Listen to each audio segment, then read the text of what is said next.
ठीक।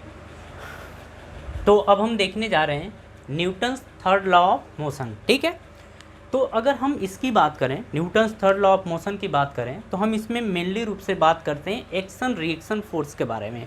ठीक है, हम ये देखते हैं इसमें कि एक्शन और रिएक्शन फोर्स कब लगता है। ठीक है, इन सारी चीज़ों के बारे में अपन बात करने वाले हैं। तो चलिए शुरू करते हैं। तो ध्यान से देखिए, बोल रहा है यहाँ पे कि जो एक्शन और रिएक्शन होता है वो इक्वल और अपोजिट होता है। एक्शन और रिएक्शन क्या होता है?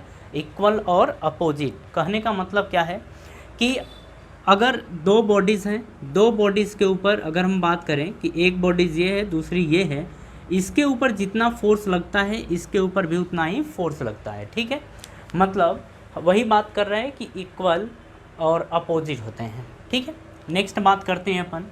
यहाँ पे देखिए, हमसे ये बोल रहा है कि जो एक्शन और रिएक्शन होते हैं हमेशा पेयर में पाए जाते हैं। किस में पाए जाते हैं? पेयर में।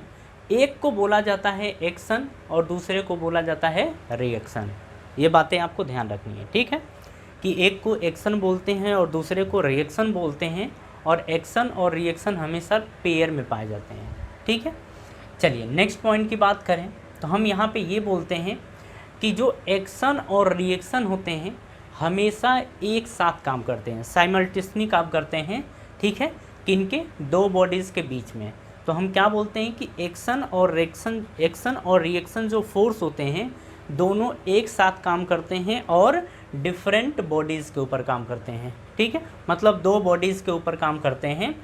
हम यहाँ पे ये बोलते हैं कि जो ये फोर्स है, एक्शन और रिएक्शन फोर्स है, ये नेचर में हमेशा पेयर में पाया जाता है। किस में पाया जाता है? पेयर में ही पाया जाता है, यानी पेयर में एग्जिस्ट करता है। ये बात समझ में आई?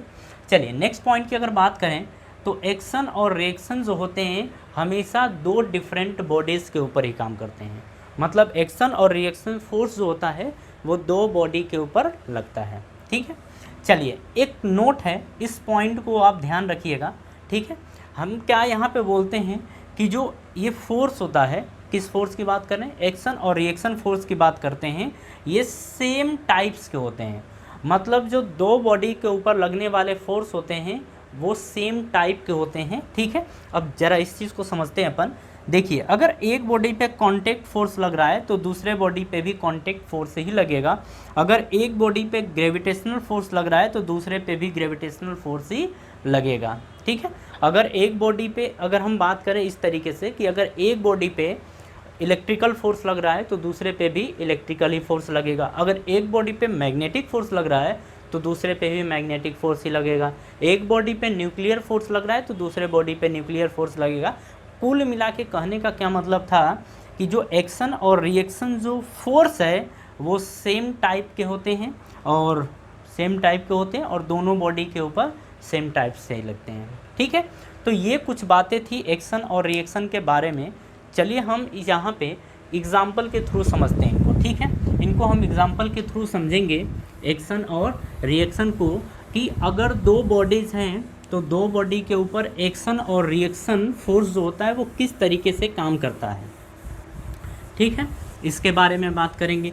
अच्छा, अगर हम इस चैप्टर की बात करें तो ये चैप्टर ना बहुत ही इम्पोर्टेंट है। मतलब अगर ये चैप्टर आपको आता है तो आपको भी लगता है कि नहीं हमें मैकेनिक्स आती है।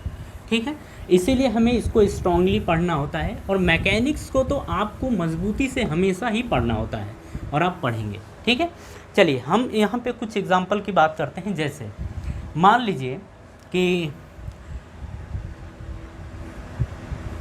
ये एक बस है। ठीक है, ये ग्राउंड है। ठीक है, अगर हम बात करें कि इस बस के ऊपर ये बस अगर आगे की तरफ जा रहा है, अगर ये बस आगे की तरफ, यानी ऐसे मान लीजिए इस बस के ऊपर आगे की तरफ फोर्स लग रहा है, तो हम यहाँ पे कहेंगे अच्छा यहाँ पे दो काम हो रहा है। बस क्या कर रहा है? बस में जो लगा पहिया व्हील है ये ग्राउंड पे फोर्स लगा रही है। तो आखिर क्या कारण है कि बस आगे की तरफ जा रहा है? तो ग्राउंड भी बस के ऊपर फोर्स लगाती है। ठीक है, तो हम यहाँ पे बात करेंगे एक्शन और रिएक्शन के बारे में। ठीक है, एक्शन और रिएक्शन के बारे में। तो एक्शन में हम क्या बोलेंगे? हम ये बोलेंगे एक्शन में कि बस पुशेस ऑन ग्राउंड, ठीक है। बस क्या कर रही है, ग्राउंड को धक्का लगा रही है, ठीक है। उसी तरीके से हम यहाँ पे क्या बोलेंगे, अगर रिएक्शन की बात करें, एक्शन की बात करें, तो बस में लगा हुआ पहिया इसके ऊपर एक्शन कर रहा है, ठीक है। तो हम ये बोलेंगे कि जो ग्राउंड है, ग्राउंड भी बस के ऊपर एक रिएक्शन देगा तभी बस आगे बढ़ेगा। तो हम यहाँ पे बोलेंगे कि ग्राउंड पुशेस ऑन बस, ठीक है, ये समझेंगे। तो आप ये समझ पाए कि एक्शन और रिएक्शन किस तरीके से वर्क यहाँ पे कर रहा है। तो ये एक एग्जांपल था। उसी तरीके से अगर हम रॉकेट की बात करें, रॉकेट की अगर बात करें तो देखिए, जैसे ये मान लीजिए रॉकेट है, ठीक है, ये रॉकेट है, और रॉकेट से जैसे मान लीजिए आगे रॉकेट जा रहा है, तो रॉकेट में क्या होता है कि धुआं यानी कि जो गैस होता है वो पीछे की तरफ ऐसे निकलता है, ठीक है, इस तरीके से। तो हम यहाँ पे बोलेंगे, एक तो बात करेंगे एक्शन की, ठीक है, एक बात करेंगे एक्शन की और दूसरा बात करेंगे रिएक्शन की। तो देखिए होता क्या है यहाँ पे, अगर इस बात को समझें तो हम ये देखते हैं कि जो गैस है वो इसको इधर की तरफ धक्का दे रही है, और जो रॉकेट है, जो रॉकेट है, रॉकेट इस गैस को पीछे की तरफ धक्का दे रही है। ऐसा ही हो रहा है।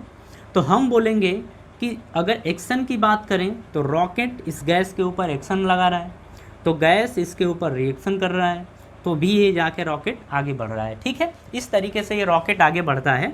तो हम यहाँ पे बोलेंगे कि रॉकेट पुशेस ऑन गैस।